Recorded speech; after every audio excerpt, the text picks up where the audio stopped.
Hi friends, రేపు అతిపెద్ద job Mela జరగబోతుంది. ఎక్కడంటే మన శ్రీకాకుళం జిల్లా ఇచ్చాపురంలో ఆదిత్య డిగ్రీ కాలేజ్లో అతిపెద్ద జాబ్ మేళ జరుగుతుంది. వాటిలో మొత్తం మనకి ఇక్కడ 16 కంపెనీలు చూపిస్తున్నారు. ఈ 16 కంపెనీలకు కూడా మనందరం కూడా ఎలిజిబులే. ఎందుకంటే ఎస్ఎస్సి నుంచి ఎంఎస్సి వరకు ప్రతి ఒక్కరం కూడా ఎలిజిబులే. వయసు కూడా చూసుకున్నట్లయితే 18 సంవత్సరాల నుంచి 45 సంవత్సరాల మధ్య ఉన్న వాళ్ళు ప్రతి ఒక్కరు కూడా వెళ్ళొచ్చు. అలాగే శాలరీస్ కూడా చూసుకున్నట్లయితే స్టార్టింగే 11,000 నుంచి 25,000 వరకు కూడా శాలరీలు కూడా మనకు బాగున్నాయి. సో ఈ అవకాశాన్ని ప్రతి ఒక్కరూ వినియోగించుకోవాలి.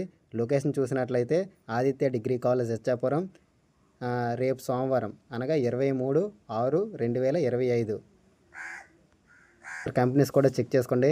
అపోలో ఫార్మస్టిక్ LTD, Apollo tyres, Colgate, Deccan, Divis, ఇలా చాలా రకాల అన్నీ కూడా చాలా మంచి కంపెనీలు వస్తున్నాయి. మీరు ఏవైనా కంపెనీలో కానీ సంస్థలో కానీ పనిచేస్తుంటే మీ ఎక్స్పీరియన్స్ సర్టిఫికెట్లు కూడా పట్టుకెళ్ళండి. అప్పుడు ఇంకా మనకి ప్లస్ అవుతుంది. ఈ విషయాన్ని వెంటనే మీ ఫ్రెండ్స్ అందరికీ తెలియజేయండి. వాళ్ళకి వెంటనే షేర్ చేస్తారని నా యొక్క మనవి.